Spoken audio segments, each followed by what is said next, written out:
I mean, you heard this, where I'm coming from to some extent from the intro. It's somewhat embarrassing for me, intro, because people describe what I've done in two different ways. The good description I've had to date is when somebody called me the Gorbachev of education. But the one that I think is more accurate is another one which I heard down in Australia, which was, I was described as the Tarzan of education. So why is it that way? Because firstly, I have absolutely no formal knowledge of education at all. I never studied it as a subject, and I studied physics. Having said that, there was an interesting connection that might interest you. My father was in education, and he did his PhD in Chicago under a very famous man, Benjamin Bloom, in the times when people used to talk about objective-driven education. At the end of this lesson, you will be able to do the following, and then we test for that. And if you are able to do the following, then it's done, that bit. So, so not that I had any interest in that, because that's what my father used to do with Bloom. And there used to be this string of rather peculiar characters who used to come to our house. And I had no clue who these people were, except that, every so often my father would say, you must really meet this person. His name is Adler, or things like that. And that kind of thing. And I was like 5 or 6 years old. So then I went on, and I decided that I would do anything but whatever my father does. So I did physics. I did theoretical physics, which is about as far away from there as it could possibly go.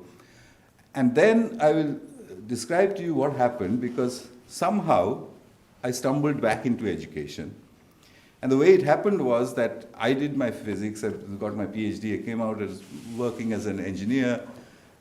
My boss said, you've got a PhD, you really ought to teach other people how to write computer programs. In those days, physicists were the only people who knew how to write computer programs. So I used to teach that. And so now for the first time I had to teach somebody. So I said, well, that's simple. I just write on the blackboard, I'll do whatever teachers do, and teach them. It went all right, except that I had this very plush office in Delhi, and just outside was a slum. And I used to think, I'm trying to make rich people's children into good quality programmers, but how many good ones am I missing back there? The ones who we don't care about. And I think you'll agree that that problem is not just an Indian problem, it's increasingly a global problem. What about them? And how many kids are we missing who might have changed the world if we knew how to do it? So it used to trouble me a great deal, and I didn't know what to do about it. And I said, I used to think to myself, well, I'm not a social changer or anything like that. So what I'm going to do is I'm going to buy a computer and give it to them. And people said, well, for what for? They wouldn't know what to do with it. They'll probably break it, or they'll sell it off. So I said, no, I want to see what happens. So I gave it to them. And is that a clicker?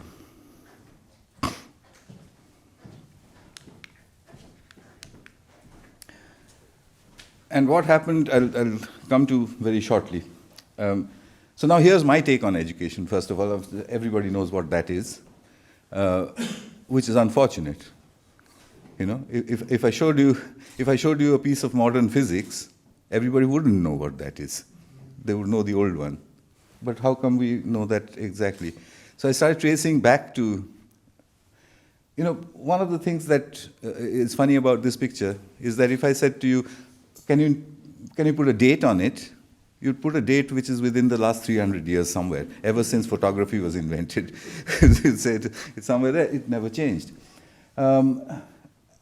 Who decided that it should be that way? And I couldn't find any documentation anywhere. So I made it up. I said, there must be a way to figure out who invented the classroom and why and when. So I first started looking at when. And when took me back 3 or 4,000 years, then it took me back 5, 6, 7,000 years. It's always the classroom. So why? I mean, we just take it for granted, this structure.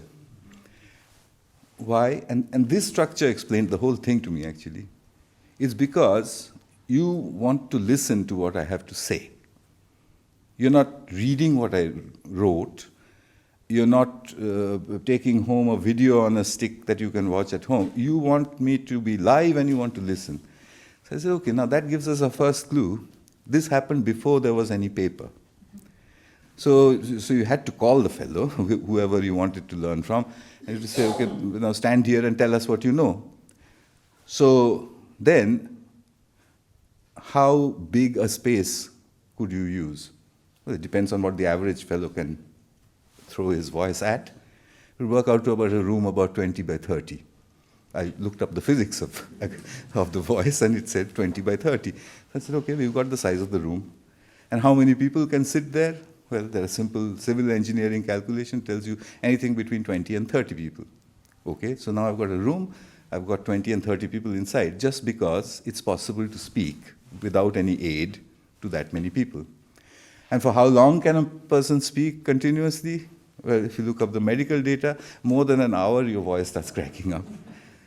So we will have 1 hour periods in classrooms which have between 20 and 30 people, and there will be, it's lasted for 5,000 years, just that design based on a human voice.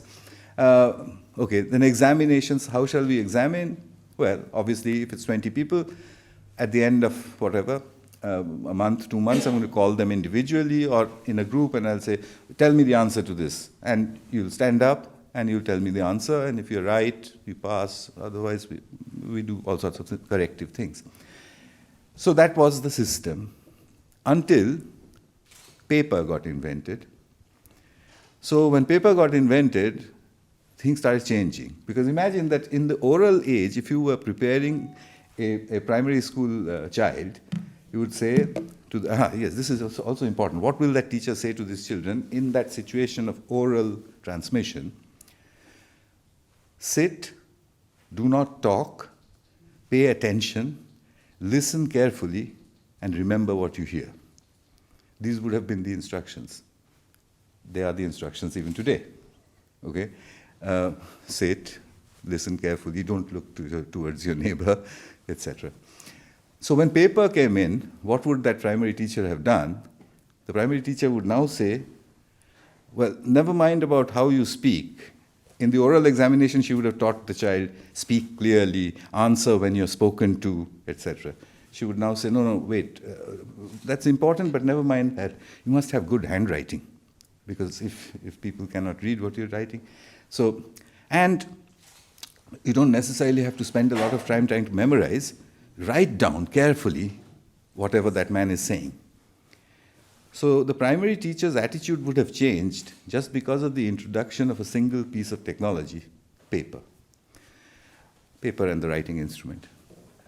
So then, that went on for another several thousand years until the Germans made the printing press. So now, that fellow who we were calling, they said, we don't want you anymore because we've read your book. So why do I want you now? So now the teachers had to quickly reconfigure and say, no, you don't need me to talk all the time, but you do need someone to tell you which books to read. So I will tell you which books you have to read, because books don't tell you what's in them until you read them. Well, now jump to today, and books are no longer physical objects. They do say what's inside them quite easily, and they do one more thing. They point to each other. So, like the teacher who would say, read this book first and then read that one, well, you don't need that because the books now point to each other, and you can, if you know how to follow the track. So it kind of gives us this 5,000 years of history. It tells us quite easily what we should be doing.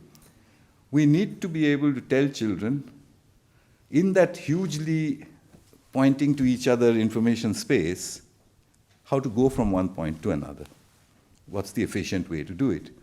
Unfortunately, most of us don't know it ourselves. So we have to find a way to teach ourselves. So it reflects on all sorts of things, teacher training, approach, and so on. Another mystery in particularly primary education. So we saw the introduction of technology changed things. Did our forefathers 1,000 years ago or 500 years ago, did they say that assistive technology should not be given? I found to my surprise, they said just the opposite. They said use straight-edge rulers, use protractors, use set squares, use compasses. In other words, use everything that they use to do their engineering and their measurement inside the examination hall, and then show us that you can solve problems. Somewhere along the line, they went further. They said, when logarithm tables came in, they said use logarithm tables, use slide rules. They never said assistive technology should not be allowed. So why did we, at a certain point in time, decide that this is it? After this, no more technology. So you cannot bring your tablet phone into the examination hall. You cannot bring the internet into the examination hall. So I wonder now that if we could go back 500 years to those forefathers and explain to them, wouldn't they have said, why are you doing that? Why are you not allowing them to use the tools that they will use in life inside the examination hall? If you just construct a world where examination halls allow the use of the internet, it will cause, according to me, the same change to teaching as the introduction of paper did. Because the examiner, the way you write questions, it will have to change. There's no point in asking a factual question which Bing or Google can tell you in a second. So you have to ask a different question, etc. So let's take a look at some of that. You're familiar with this. Children marching, for whom? I took this picture actually in a school in India and asked the school principal, who were they marching for? I mean, George V or VI or which one? and he said, no, they're all gone. I said, but why are they marching then? I mean, are they all going to go to the army or what? I mean, who are they going to fight? So he didn't have an answer, but he saw the point, I think. You've seen this. It's quite familiar. In my time, it used to be called a tired child. Today, it's a child with ADHD who is to be medicated immediately. Okay?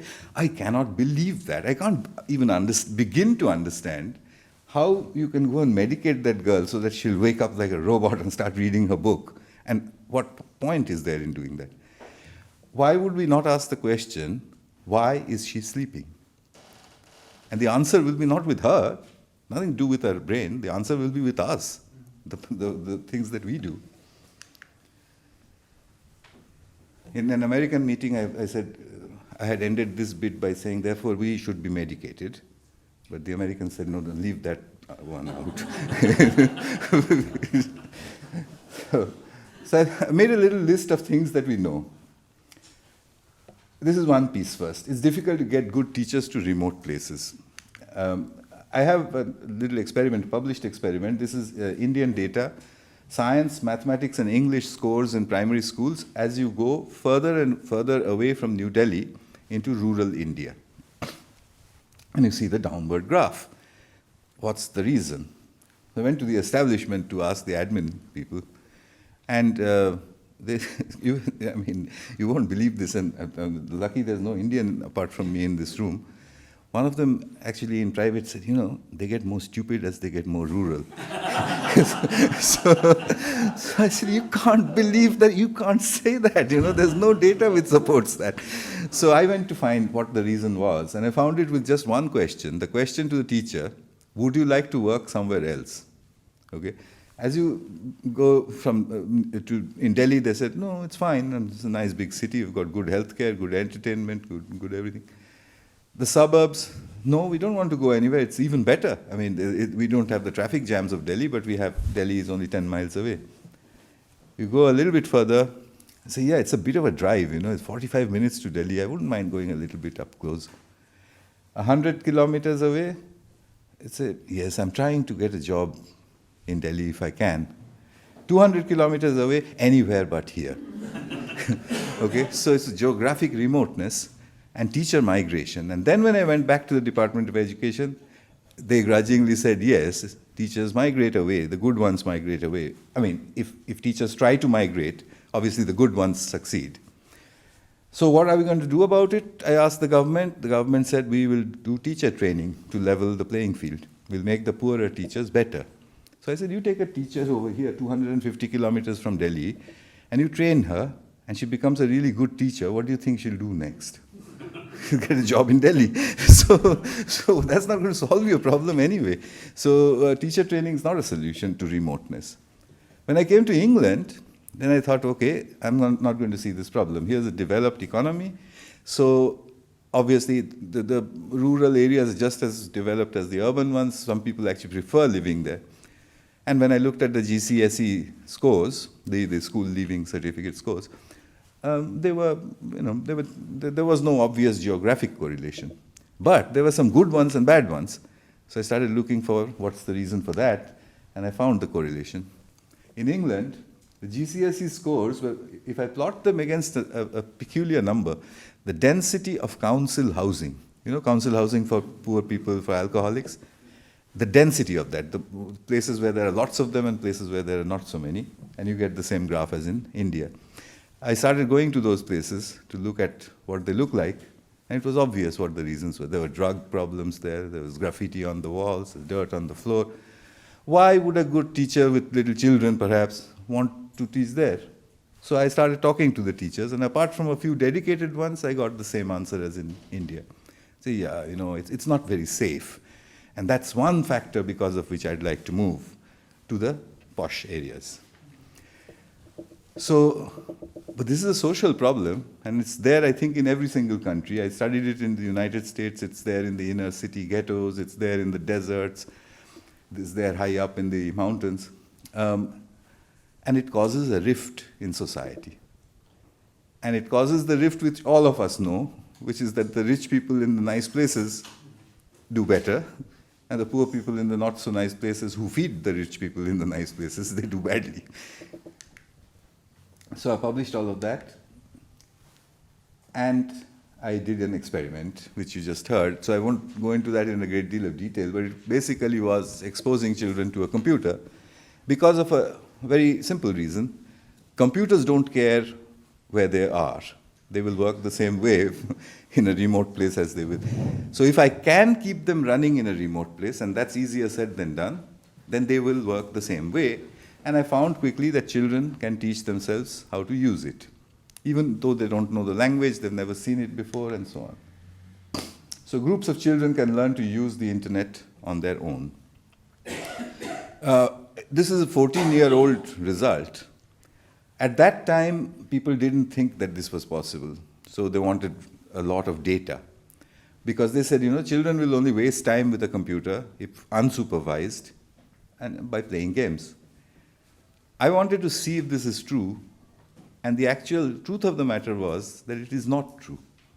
Provided the computer is in a public space and it is unsupervised. These are very important factors. A child alone with a computer will repeatedly play the same game over and over again. If there are a group of children and somebody tries to do that, the rest of the children immediately say, don't waste time. We want to do other things on it. So there is a good high variety of games. Even that doesn't help. After a while, they get bored of that, and they start looking for things. They start looking for all sorts of things, including something like this. A group of 7-year-olds looking for the word arthritis. So what are you looking for that? No, we're trying to figure out if they'll get a pill. So why do you want a pill for arthritis?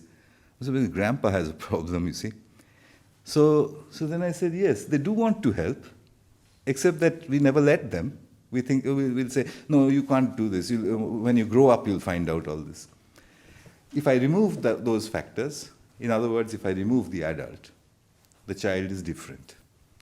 I don't see them falling asleep. I don't see any ADHD. I see a lot of energy. But more about that in a moment. But here's just a glimpse from the experiment that eventually got called the hole in the wall.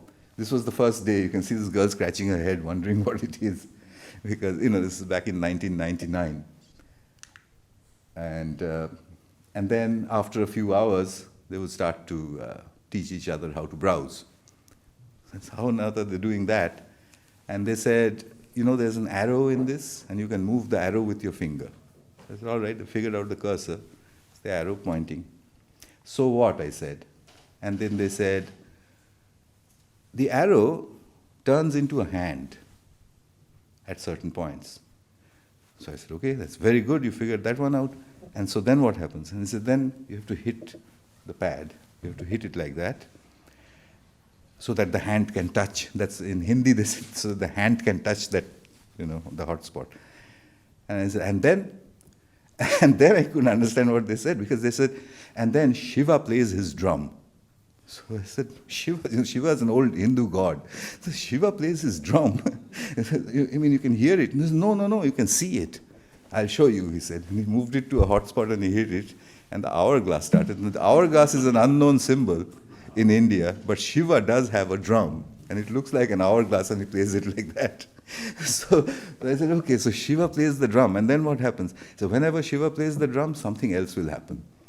But you have to wait. So they've gotten to the fundamentals of the operating system using a mythology that they had created for themselves. And I thought to myself, why not? Isn't this what Piaget said children should do? So they've done it with a big piece of equipment, so good for them.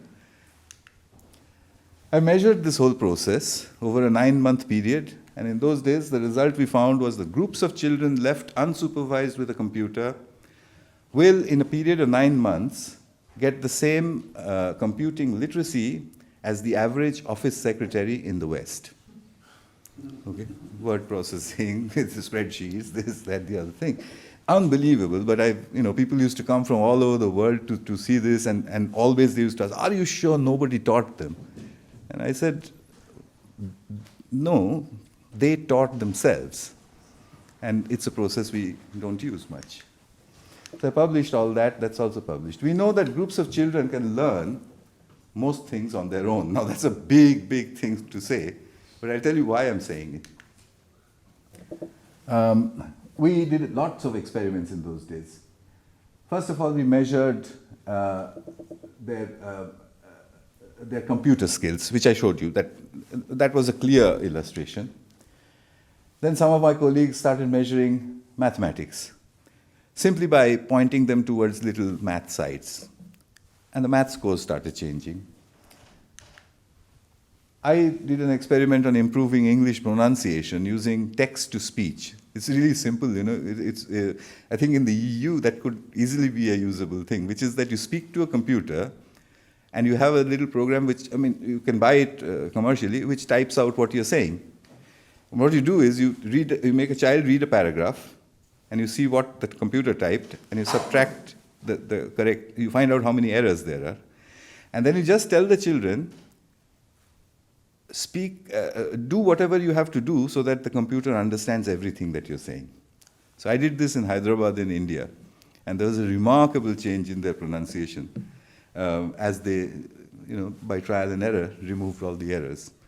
So the speech-to-text acts as an examiner, basically, and they like that because it's not human. Finally, I came to England, and a lot of people ask me, after all these years in India, why did you come to England? Well, the answer is nothing mysterious. It's an answer which drives all of us researchers to various places: money. So there's a large, several million pounds worth of research money came into Newcastle University to improve the quality of education in poorer parts of India. So they called me and said, you're the man who should be doing this. So anyway, my son had grown up and everything, so we sort of packed our bags and said, okay, let's do it. And came over here to England. In England, the reaction to all of this was, it's very fascinating, but you're overstating it when you say children can learn anything by themselves. So I designed an experiment which would change my life completely. At that time, the experiment was designed to fail. I said, I'm going to do an experiment where they don't succeed, and that will establish the limits.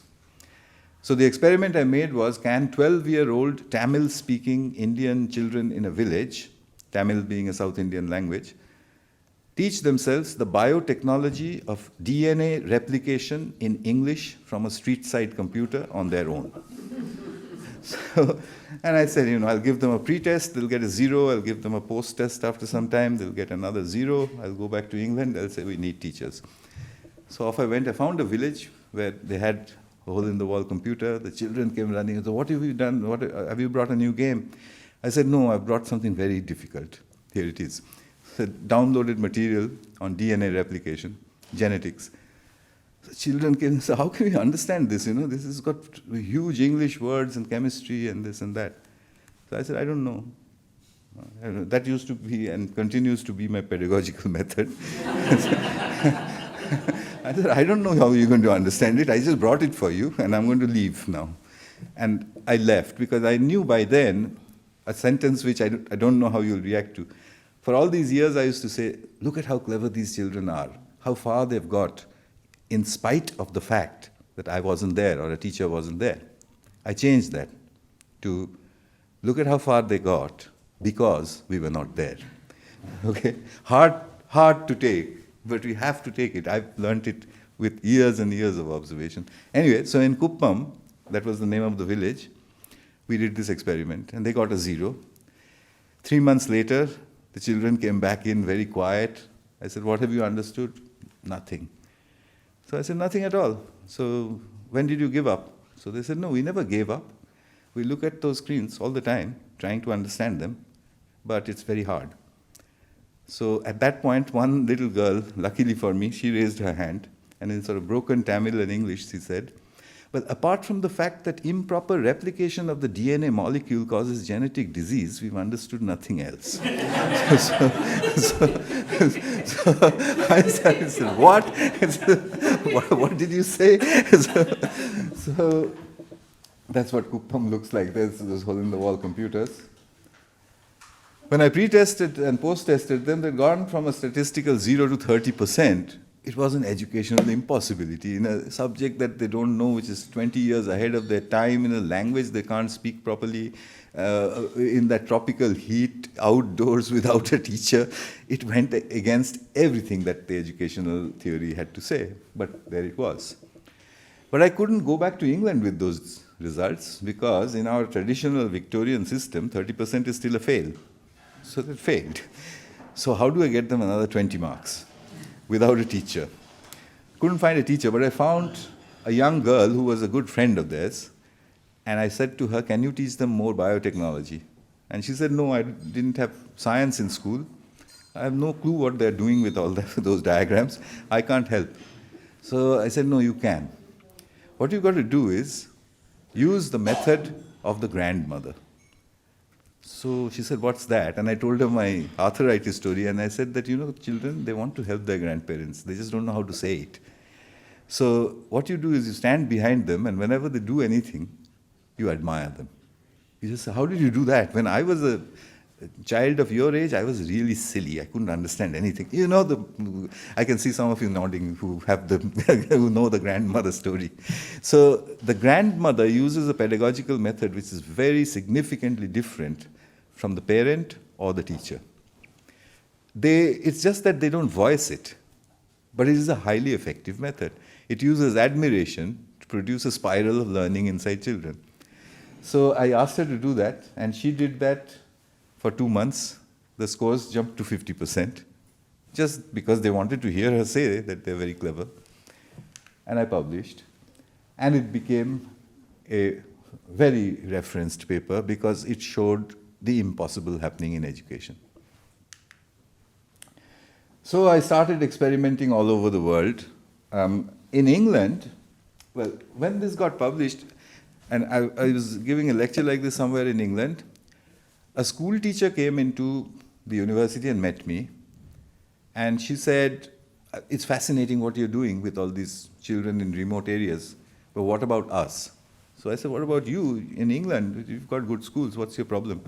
So she said, come with me to County Durham. up of Northeast. I'll show you some good schools.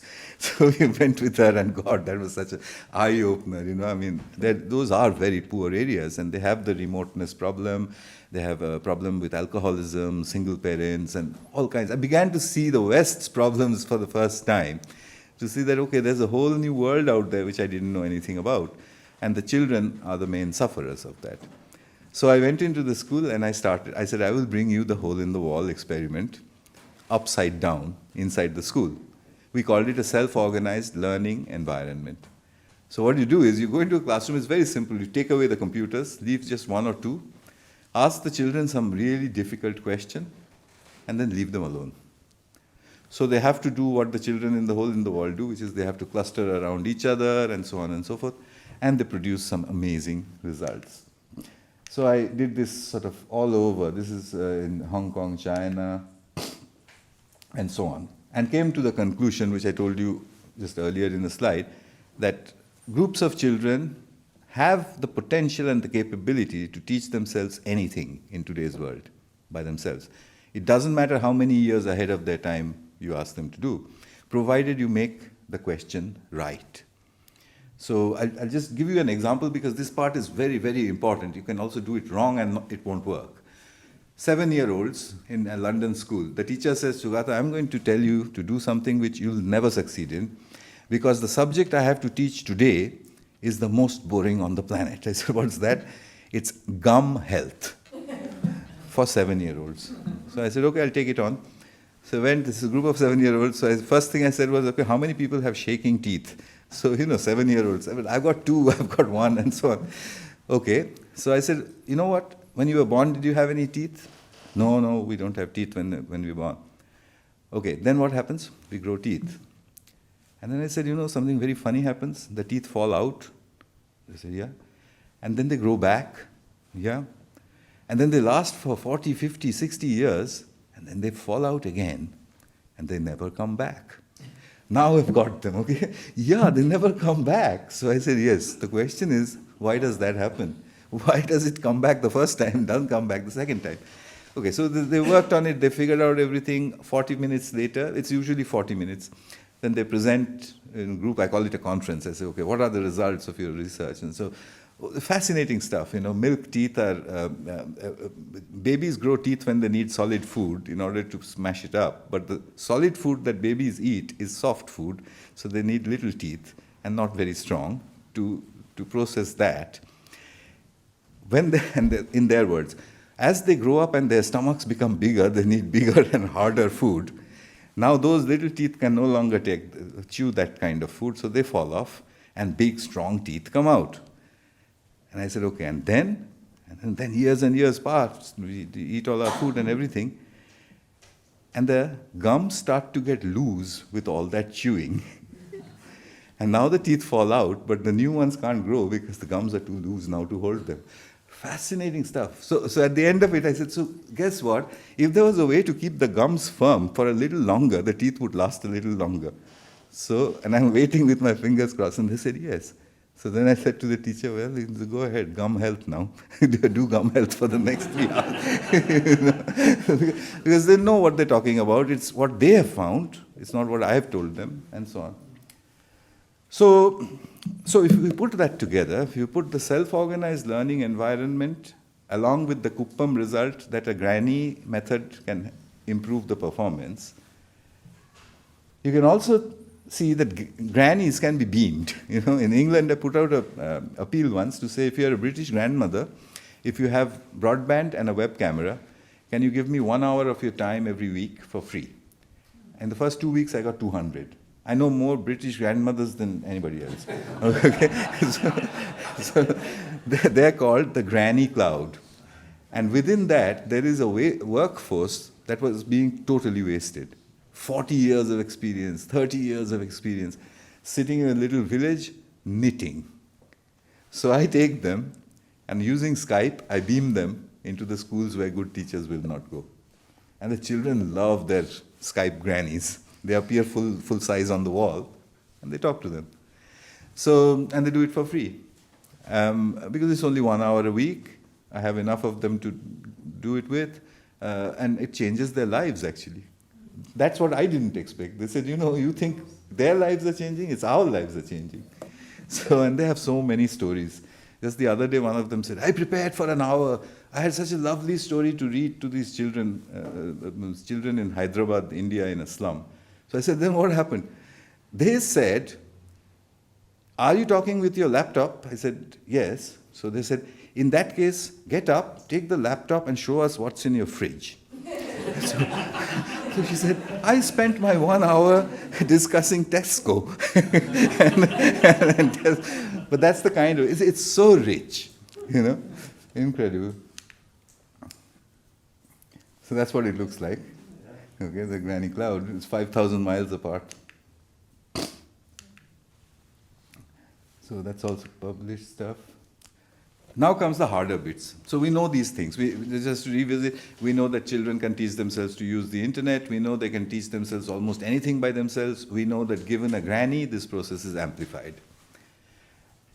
We don't know if children can learn to read by themselves. And this is very crucial because for this whole method to work, they must be able to read and understand. How quickly can we reach that goal? I started looking for the numbers and discovered that it's in a pathetic condition. Country after country is saying reading comprehension is very poor. Children are reading below their reading ages. Why is that? I don't know.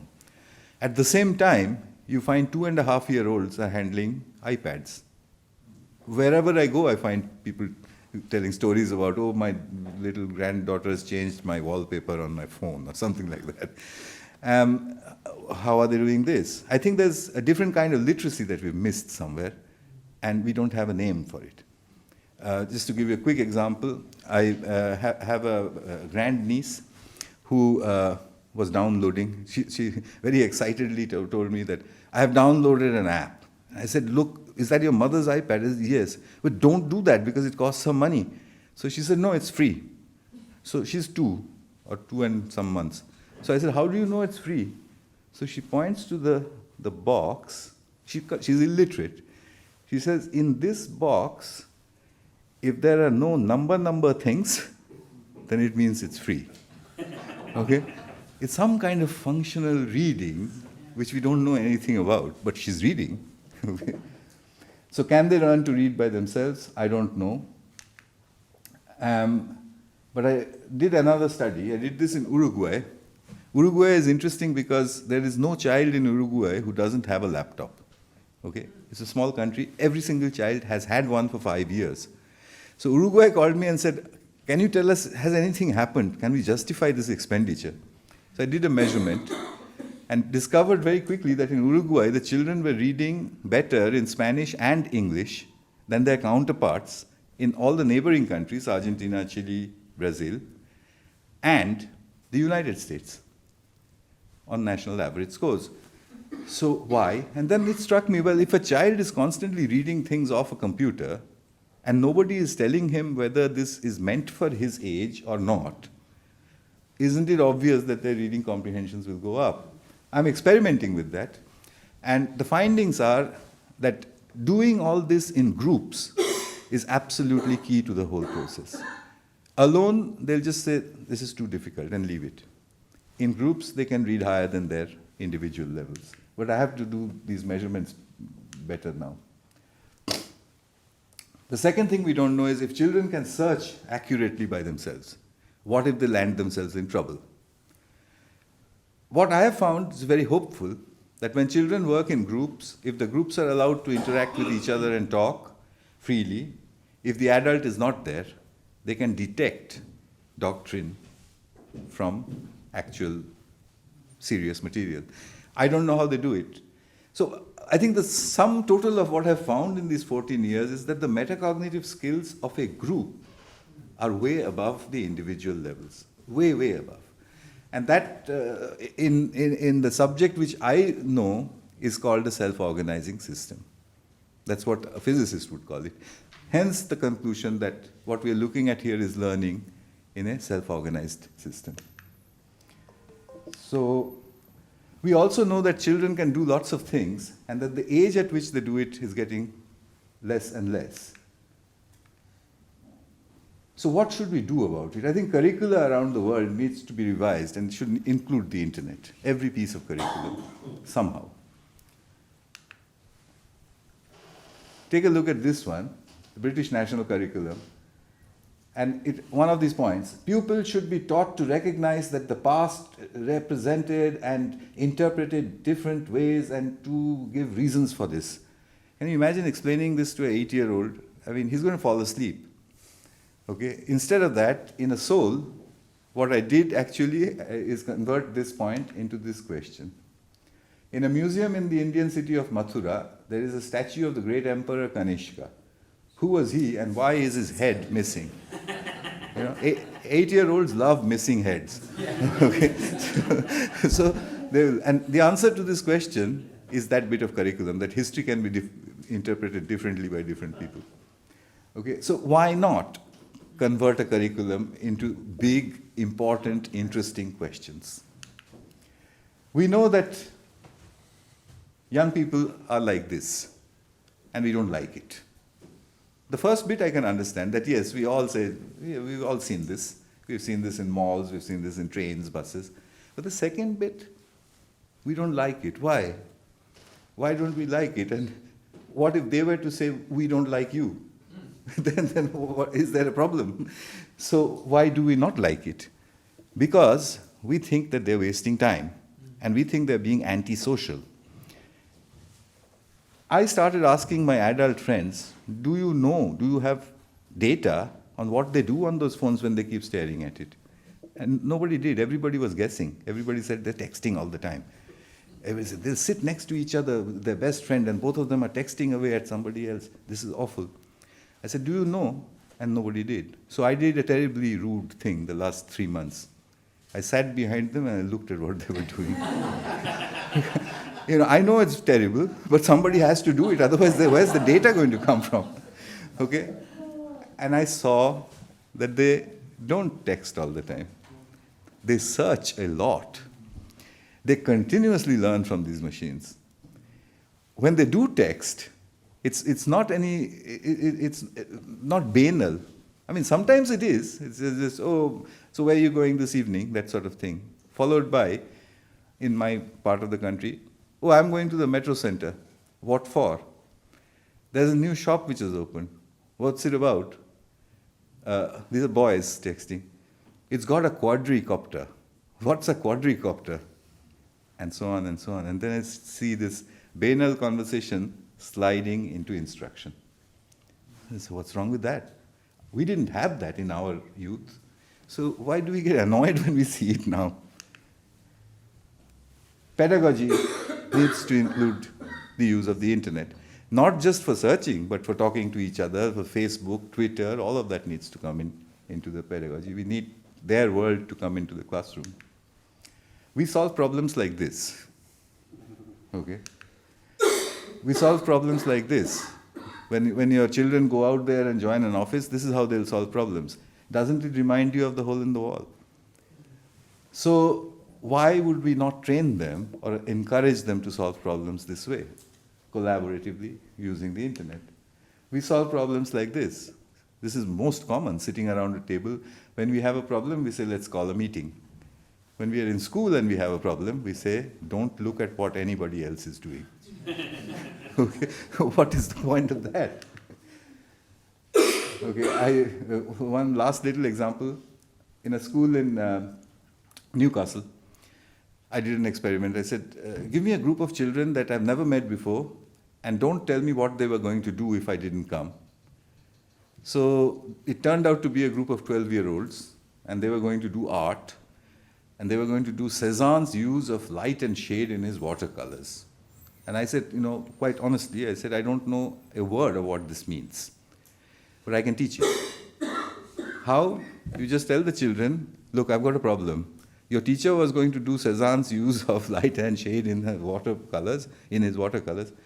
I don't even know how to spell Cézanne, but I don't want to get thrown out of your school, so will you do it for me? And they did it. So I had a little film, but I'm going to skip that. However, we don't ask questions like that. We ask questions like this. This is the end of schooling.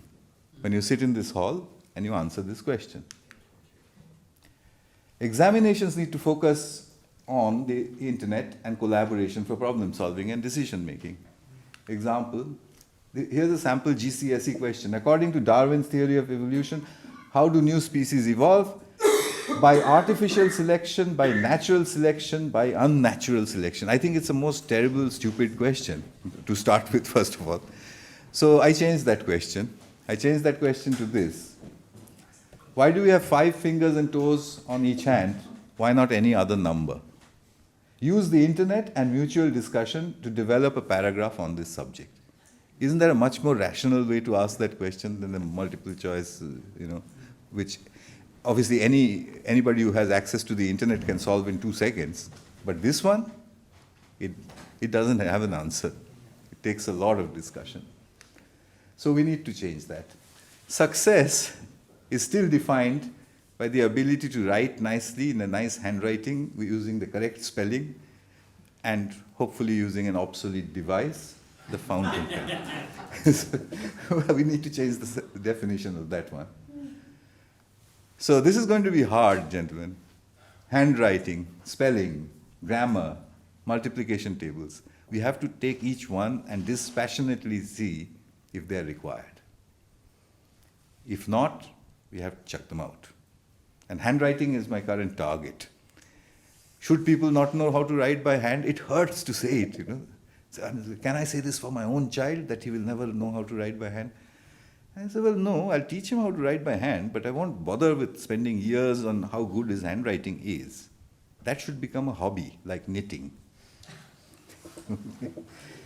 Spelling, when you have a spell checker, there's my generation's misunderstanding. If you use a spell checker, you'll never learn how to spell.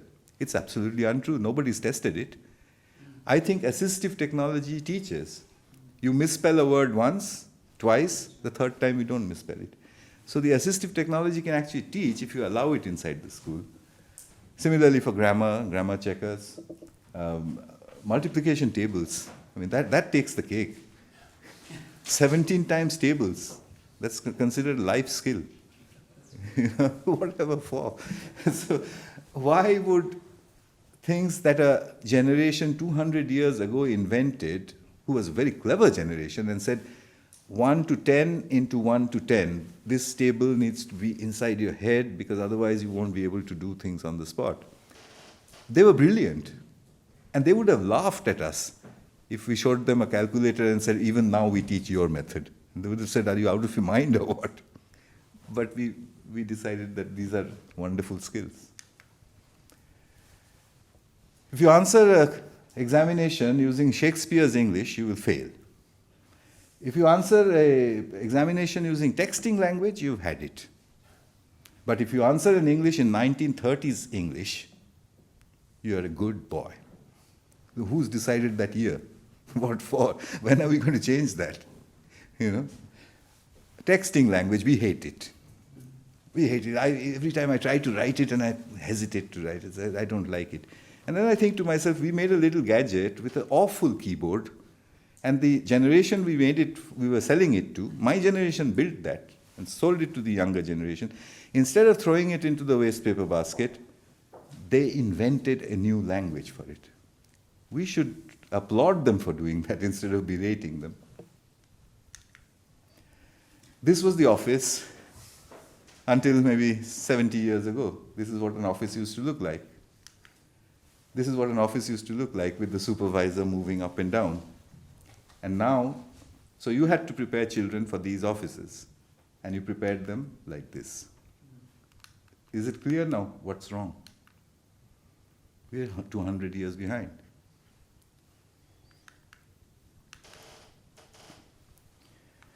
So obsolescence of ideas, skills, methods, knowledge need to be factored into learning methods, curricula, examinations.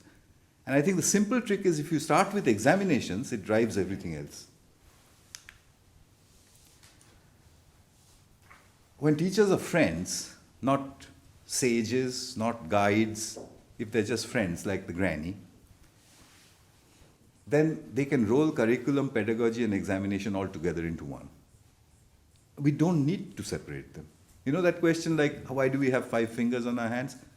It could be an examination question, it could be a curriculum, it could be knowledge about a lesson on evolution.